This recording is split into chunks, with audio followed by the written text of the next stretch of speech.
Synthetic turf is so incredibly toxic, it's kind of hard for me to fit all the information into one video. I'm going to go through some of the big points really quickly, but I'm also going to tell you what you can do if you're living in or around synthetic turf to reduce your risk. Synthetic turf is really bad, both the blades of the grass, but also the infill that's underneath it, okay? Every single one of those blades of grass is made out of plastic, and every single type of plastic is made with hundreds of chemicals that we know to be hazardous to human health. All of that infill is also bad. Now, some is a little better than others, but the one that's most commonly used is called crumb rubber infill. This is literally just shredded tires. I have no idea whose idea this is because tires are really toxic. So yeah, when you shred up tires and you put them underneath synthetic turf, that is also really toxic. And I think people just haven't understood that, like, when we're around things, we breathe it in, it gets on our skin, and that means we end up ingesting it. And that is exactly what happens with synthetic turf. And there's been many studies showing that. But crumb rubber itself has also been found to have hundreds of harmful chemicals. And so when you have that, and then you have all of the microplastics that are also coming off the blades of grass, you just get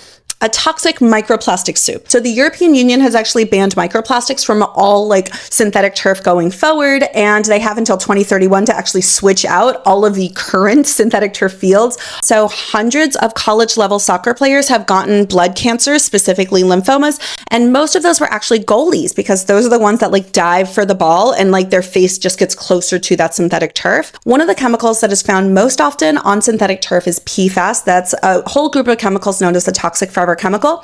You cannot make synthetic turf without PFAS. Even the president of the Synthetic Turf Council admitted this, right? You just cannot make it. However, over and over again, companies are saying that their turf is PFAS free. That is literally a lie. There are tons of lawsuits and bans on synthetic turf because companies have lied about this, right? There was a study that measured the amount of PFAS on children's skin after playing just one soccer game on synthetic turf, and they all had very high levels, and they were able to pinpoint that it came from the turf and not from any other source. And weirdly, children that also have high amounts of PFAS dust in their home, well, they get blood cancer, right? Just like all those soccer players that also played on synthetic turf that also got blood cancer, right? There's even professional baseball players from the Phillies baseball team.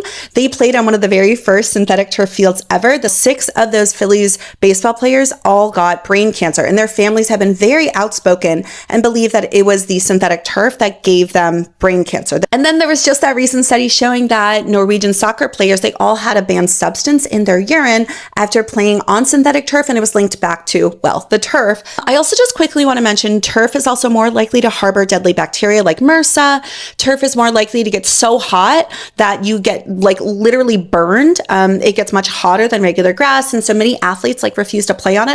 Also, you are more likely to fall and injure yourself on synthetic turf versus real grass. Okay, if you're living in and around synthetic turf and come in contact with it often and you can't avoid it, here are some things you can do.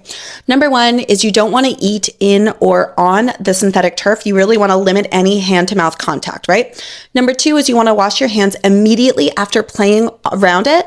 Just wash your hands because that's going to be a main ingestion route, hand-to-mouth contact, right?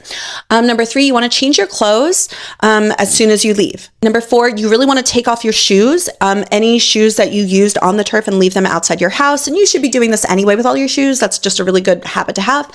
Synthetic turf, if you can, it's better to do it outdoors. If it's indoors, you're just trapping all of those airborne microplastics that come off that plastic, and you're just breathing in a lot more if it is indoors. See if you can try and move the field on which you're playing. There's just so many risks to synthetic turf, not to mention it's extremely expensive and difficult to maintain, way more than grass or other natural field coverings. There's a lot of options, and people just got real lazy and they think it's either grass with pesticides or turf. Those are the only two options. There aren't. There's tons of options. Synthetic turf is just definitely the worst.